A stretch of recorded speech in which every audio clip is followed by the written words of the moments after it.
tuned into Bradford. This is BCB 106.6.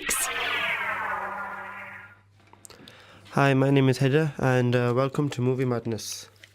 On today's episode, we're going to discuss my previewing impressions of Avengers Endgame, and I just watched a film called Us, and I want to get into that a little bit too. So yeah, firstly, let's start off with Avengers Endgame. I'm going to go see that in about 2 weeks' time when it comes out in the UK. And I'm really excited to go see that film because since Age of Ultron, I saw the end credit scene from Age of Ultron, which shows Thanos, and that's what really introduced me to Avengers Endgame, because I remember going home that day and going onto YouTube and seeing the lineup for Phase 3, as Marvel called it at the time. And it just really like made me excited for it at the time. Like it felt like 2018 and 19 were years and miles away, because back then they just called it Infinity War Part 1 and Part 2, which really put me off guard, because I was going to have to wait all these years and then another year between parts. But then last year, 2018, finally came, and Marvel released Avengers Infinity War. And I really enjoyed that movie, especially because so many things have happened in the MCU since Age of Ultron. For example, they've introduced so many characters: Captain Marvel, Black Panther, Spider-Man, Bucky. Like, so many people have come since then. I think Bucky, we knew him before then, but not as we know him, like the Winter Soldier as we know him now. Like, he's like a completely different character than he was in like the first Captain America and even Winter Soldier. Like, since Civil War, he's just been like a whole new character. So yeah, so what I'm thinking now is for Endgame, I think it's going to be the best one out of all of them, just purely because they've been talking about it since 2014, and if it's not as good as they said, it just plainly, I think it'd just be unfair. So yeah, so I'm really hyped for that film, because the marketing for that has been like on point since Age of Ultron. But what I want to say is Age of Ultron was basically a huge disappointment for me and for a lot of Marvel fans, because the marketing for Age of Ultron was basically deviating from the entire plot of the actual movie. They marketed it as a different movie, so what we expected is not what we got, which was really underwhelming for me, and I really didn't like that. But I've got some new hope for Endgame just because of the whole directors, that are Joe and Anthony Russo. They haven't disappointed me once in the Marvel Universe. They made The Winter Soldier, Civil War, and Infinity War. So far, their record is like clean, like they're speckless. The guy who directed Avengers, I'm forgetting his name now, Joss Whedon, he was a good guy. Like, he had good intentions. I mean, Avengers, the original Avengers was great. I loved it. It was good, but Age of Ultron, I think even he was saying he was getting tired of the superhero genre. This is the last Avengers he's doing, purely because the only reason he didn't go on after Avengers Age of Ultron was because he was burnt out himself, and he didn't want to carry on with making superhero movies. So I feel like he lost a bit of the child like inside him, and like all the love for comic book movies, which definitely translated on film with Age of Ultron, because there was just so many scenes that maybe when I rewatch it now, I might have like a new eyes, but there were so many scenes in that film which was like pointless, or like could have been done like so much better, like just watching it. Because movies like in 2015, superhero movies, like the ones that even came after that were like Suicide Squad and Batman vs Superman. The trailers were much better than the movies. I think there was a bigger focus on the marketing at the time than the movie. But now in 2018 and 2019, I think there's a good balance between superhero movies and the marketing that goes into them. So that was my little rant and my little previewing expectations of Endgame. And you'll be able to see my full review on Endgame once the movies come out, and I'll be able to discuss it in depth with you. But After this break, I'm gonna just talk a little bit about Us and Jordan Peele in general. Maybe we can get into Get Out if you guys have seen that movie. It's really good, and we just get into Jordan Peele a little bit after this break. First, we're gonna listen to a song by Illenium called "Leaving," and I hope you enjoy it. And we're back. I hope you liked that song by Illenium, which was Eden's "Leaving." So yeah, that was a pretty good song. First time I heard that song, and yeah. So are you guys excited for Endgame? Because I really I can't stop thinking about it now because it's so close to release date. And so yeah, now you do have my previewing impressions. So we move on to Jordan Peele now. Jordan Peele has been hitting it out of the park like consistently for his past two movies.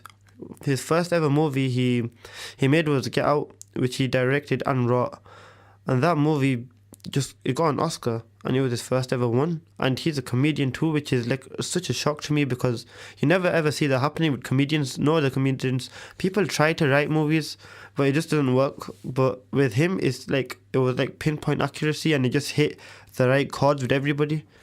And even though he has all of the things like, oh, this is not gonna work, like all of the kind of like, it's a whole new story, it's not a remake, and it's all like a black cast, which it's just different in Hollywood.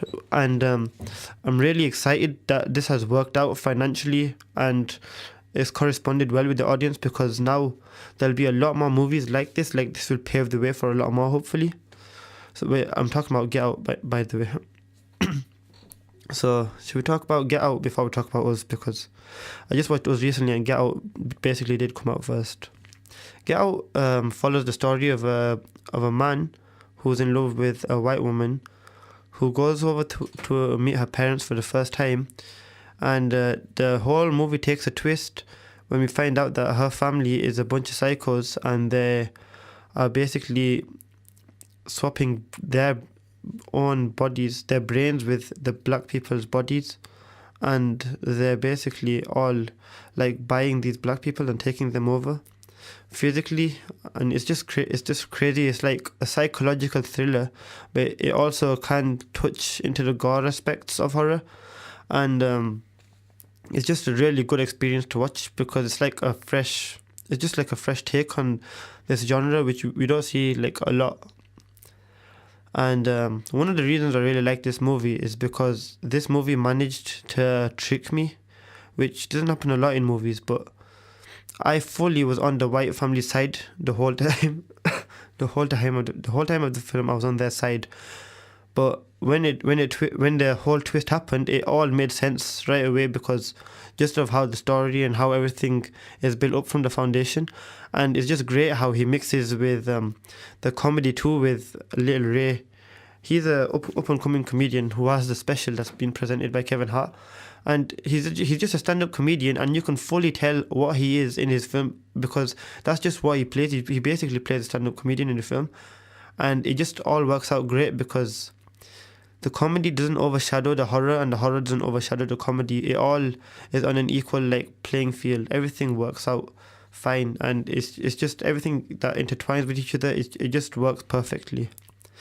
So I would really recommend Get Out. It's like a 8 out or 9 out of 10 movie for me, which doesn't happen a lot with horror movies, because you always manage to take out all these plot holes and things you would have done that they didn't do in horror movies. But Get Out, really, it's a really good film, and you can tell that Jordan Peele knows his horror, which I will get a little bit more in with Us. But Get Out does have a lot of references too, such as basically when they get in a tower around their house, it's mirroring the tower scene from The Shining, which it's like paying a homage to that, which he does do a lot of homages to The Shining even in Us, which I'll get into right now. Us was great. Like, I watched Us a few weeks ago, and that's a story of a family, an ordinary family who come across themselves, basically doppelgangers of themselves, come to basically try to kill them. And it's just really crazy because people are trying to still unpack all of the layers that are in this movie, and it works out so well for him because it just immortalizes the film. Because once you give a film that's ambiguous like Us, it's just crazy how people keep unpacking it throughout the years, So, like films like The Shining come to mind. People today, like a few years ago, there was a documentary called Room 237, which was a documentary which was all about different theories that happened within The Shining. And it's crazy how ambiguity really immortalizes films. And I think that's what Jordan Peele was trying to go for with Get Out and Us. And they both have very similar themes. I'm not sure about Us in the political type of thing, but Us is more of a traditional gore horror movie. Like when you watch Us, it's a lot more crazier than Get Out. Like Get Out is really crazy, but Us will give you nightmares, whereas Get Out won't give you nightmares. But Get Out is very thought provoking, whereas Us is kind of thought provoking, but not in the same way. Because Get Out is a social commentary movie, whereas Us is a traditional horror movie. So when you watch Us, I feel like it's a lot more entertaining than Get Out. But it might change with different viewing experiences because Us is still a fresh movie that I just seen. So yeah, I really liked Us. Especially all of the homages of pop culture in films. I think Jordan Peele really understands that now, that audiences like that, because he's probably taking a note out of Marvel's book, how Marvel basically, they have Easter eggs in their movies. And when you search Marvel movies on YouTube, all you find on YouTube is people like unpacking Easter eggs from movies. I think a movie that comes to mind is Guardians of the Galaxy 2, because there's an Easter egg that the director has put into that movie that somebody hasn't found yet, which is just one Easter egg, and people are still trying to find it today. So people are watching that movie again and again and again just to see if they could find that Easter egg, but they still haven't found it yet. And I think Jordan Peele is taking a note out of that book, because he's putting all these references in Us, and what's good about that is it gives people an incentive to come back and watch it after, because if you get that Easter egg before somebody else, you have that, and it's just a nice feeling to have. It's like an incentive to have to watch the film again, and it's a way that the film can be immortalized, because people will rewatch it again and again thinking there will be another Easter egg, which there probably is, because there are loads that you see that are on the surface of Get Out already.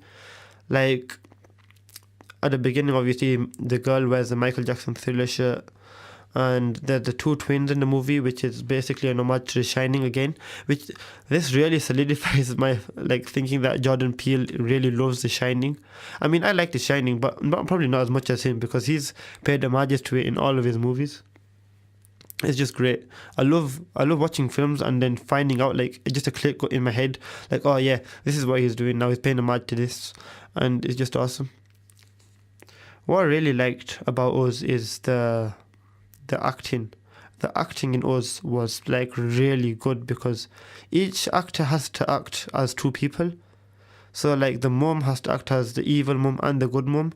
So she has to both be warming, and basically like you have to feel like she is the mom of the house, and the other character you have to feel like she's a demented psychopath. And even though they're both played by the same actor, as an audience you have to basically see both sides. So like you have to be scared when you see the evil one, and you have to feel safe when you see the good mom, which is probably really difficult to do in acting, but she pulls it off. I think her name's Lupita Nyong'o, the main actor of the film. She's so good in this movie. Like I've seen her in I've seen her in Black Panther, but in Black Panther she's just Black Panther's girlfriend, I think. So yeah, but she's crazy in that. Like in Black Panther she's alright, like yeah, she's an assassin, but in this movie she really gets to like show her acting, and I hope that this is a gateway for her to get into different roles, because it really shows how far she can go, and how because as an audience member I was on her side the entire time, right until the end. I was like, oh my god, because getting into a bit of spoilers here, in Us, at the end, you realise that the good mom is really the bad mom the entire time, and the bad mom was the girl that got abducted at the beginning. But right up until that moment, I didn't even know, I didn't even have a, maybe other people did, but I didn't even have, I didn't think for 1 second that would be the case with the film. Maybe if it was somebody else's film, I'd be thinking, yeah, from the very beginning, I'd be thinking, okay, this is what's going to happen, and just work it out at the beginning. But with Us, I don't know what it is. He just really takes you off the trail of the film, and it just works out really well. And I really loved Us. I rate that movie about 9 out of 10, just because it's still fresh in my mind, and it's still like I'm still unpacking things in my head, and it's just like it's still I'm still like riding the high of the movie, if you will. So yeah, I'm gonna take a little break after my review of Oz and Get Out. I hope you enjoyed that. But now we're gonna play a song called Scribble, which is Scribbles by Puppet, and it's Feat the Eden Project. I hope you like this song, and yeah, and we're back. So yeah, I hope you enjoyed today's show. I mean, like we discussed my impressions before I've seen Endgame, and we've discussed Get Out and Oz and Jordan Peele in general, who is amazing, by the way. I really like Jordan Peele, if you can't tell already. But before we end the show, I just want to talk about Disney's new streaming service, which just basically, like, I think I've talked about it a little bit in a different episode, but today there's some new news that came out which say basically they've shown the user interface, shown a bit of the things that will be on it, and they've shown the pricing, which is the main thing, which I'm really happy about, because it's basically £60 a year for Disney Plus's streaming service, £60 and some change, and that's really, like, I think that's the cheapest streaming service I can think of at the moment, and it's got, for what they have, Disney is Disney. Like, we don't know everything they'll have at the moment, but we do know that all Marvel movies will be on it, all Star Wars, all like old Disney and Pixar movies and new Disney and Pixar movies will be on it, which is a lot of things. I mean, people are not going to cancel their Netflix subscriptions, but they might do it in the future, but probably not yet.